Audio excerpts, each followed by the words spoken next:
Merhaba, hoş geldiniz. Bonjour à tous, bienvenue sur cette chaîne YouTube. Cette fois-ci une vidéo un petit peu personnelle, donc je préfère vous le prévenir à l'avance. En gros, je vais vous raconter ma vie tout simplement dans cette vidéo, ce sera assez court.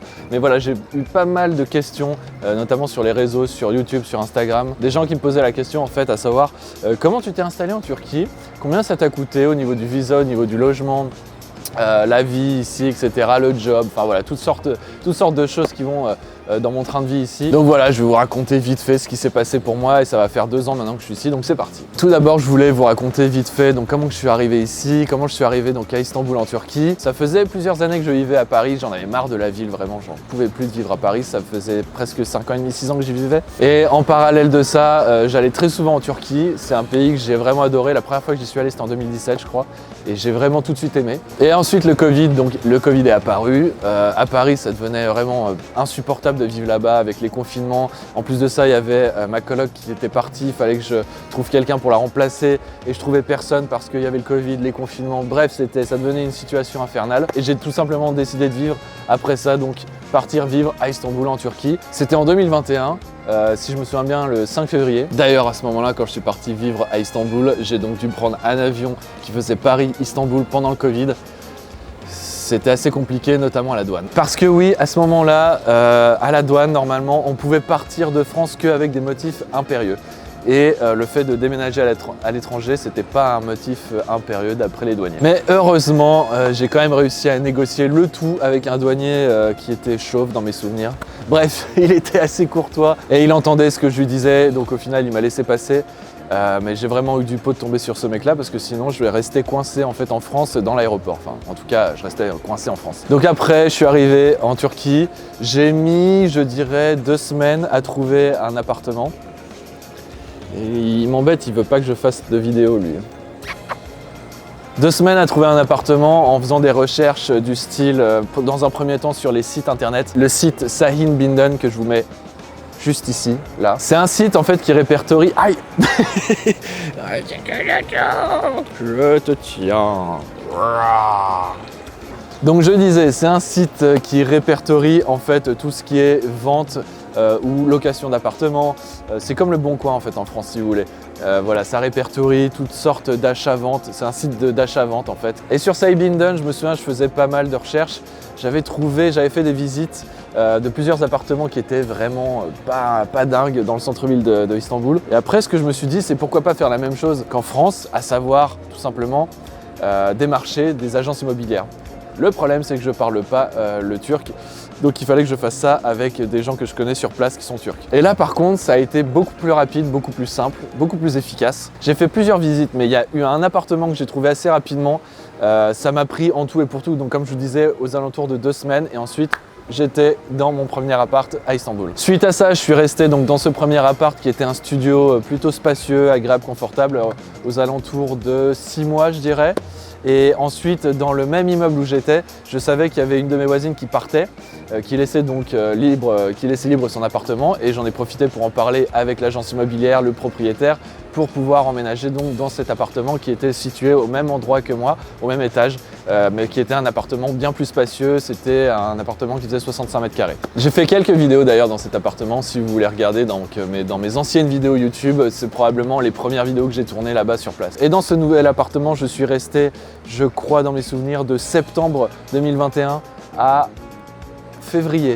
mars 2022, donc de cette année. J'en profite pour vous raconter vite fait l'histoire. J'ai dû partir donc de cet appartement ensuite, de cet immeuble qui était situé dans le quartier de Mecidiyeköy, en plein centre-ville de Istanbul, parce que le propriétaire a essayé de m'avoir. Sur mon contrat de location était indiqué donc les loyers avec en plus de ça les charges comprises. Seulement après Noël, après Nouvel An 2021 pour donc l'année 2022, je suis retourné en Turquie parce que j'ai passé les fêtes de Noël et de fin d'année 2021 en France. Une fois que je suis retourné en Turquie, j'ai vécu tranquillement dans cet appartement, janvier, février, mars, tout allait bien. Et en mars, je reçois une lettre, je reçois un message de la part du propriétaire qui me dit qu'en fait c'est plus possible de faire comme vous faites monsieur, vous devez payer 3 mois de charges, qui était, je sais plus dans mes souvenirs, un peu plus de 10 000 livres turcs. Ce qui à l'époque, c'était en début de cette année au final, C'était 10 000 livres, je sais plus combien c'était, mais c'était plusieurs centaines d'euros en fait. Donc je lui dis que je comprends pas en fait, parce que quand on regarde sur mon contrat, tout est indiqué noir sur blanc, comme quoi je dois payer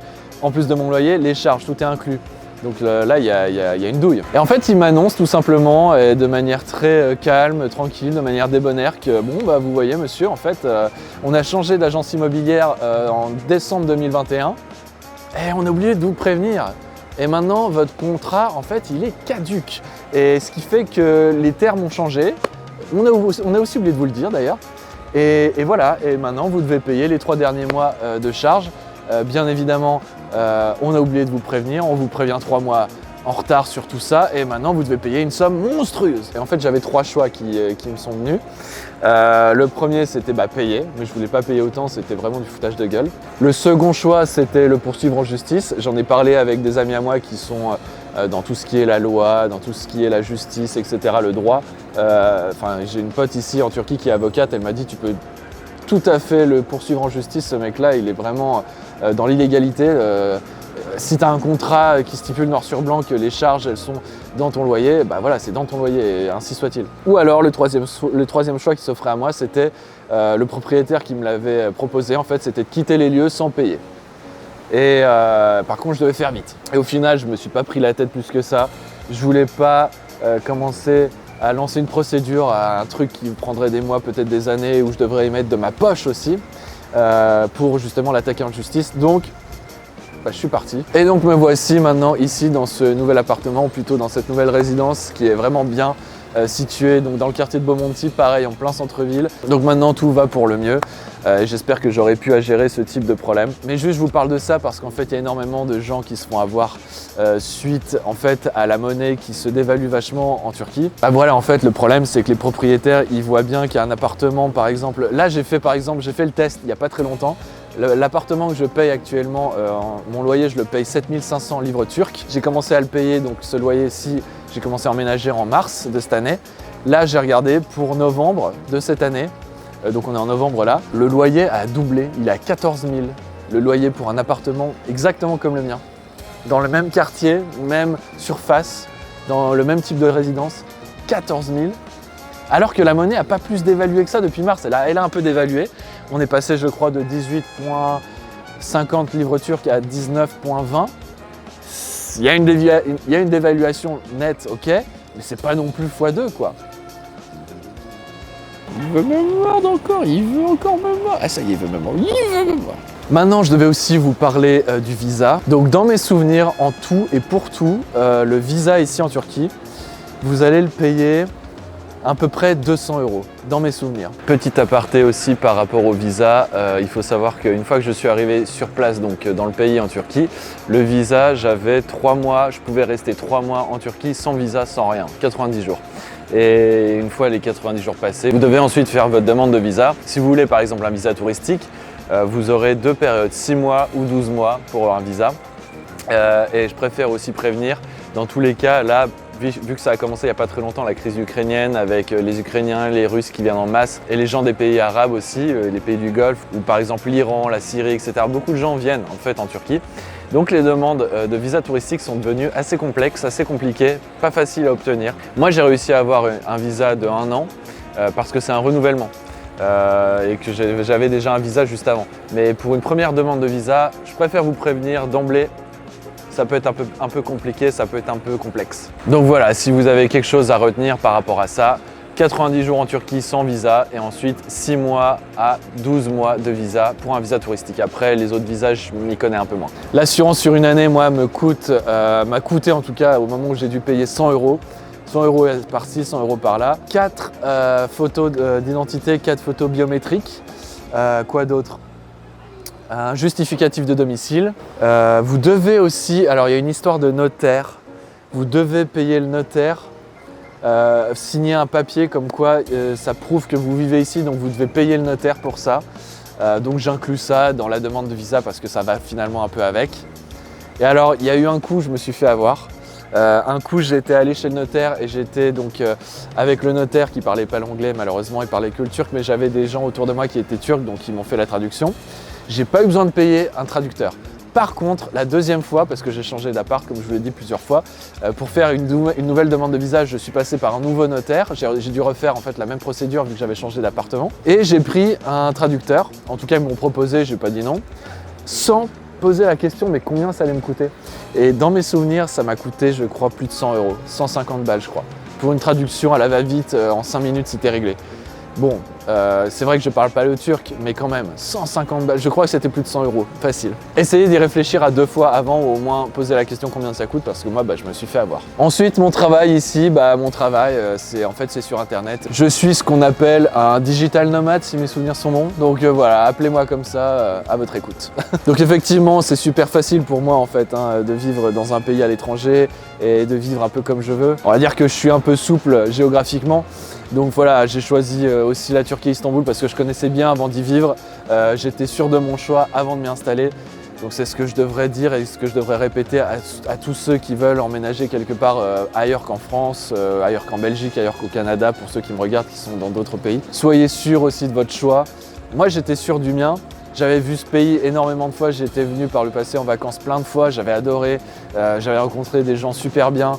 La ville d'Istanbul, j'étais tombé amoureux direct. Donc voilà, c'était logique en fait pour moi. Et voilà, et tout ça pour vous dire, en gros ma vie se passe super bien. Ça fait maintenant presque 2 ans que je suis ici. J'ai fait une vidéo récemment comme quoi j'étais pas sûr que j'allais pouvoir rester en Turquie. D'après les dernières informations, apparemment j'ai reçu le visa, là il est en cours, mais c'est validé pour 1 an de plus.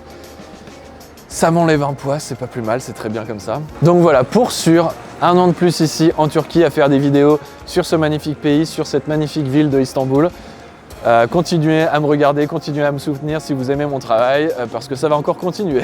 Les prix ensuite ici sur place changent énormément, il y a une énorme inflation depuis le Covid, depuis la crise ukrainienne. La dévaluation aussi de la monnaie joue beaucoup évidemment. Mais je pense que ça reste encore un pays assez attractif.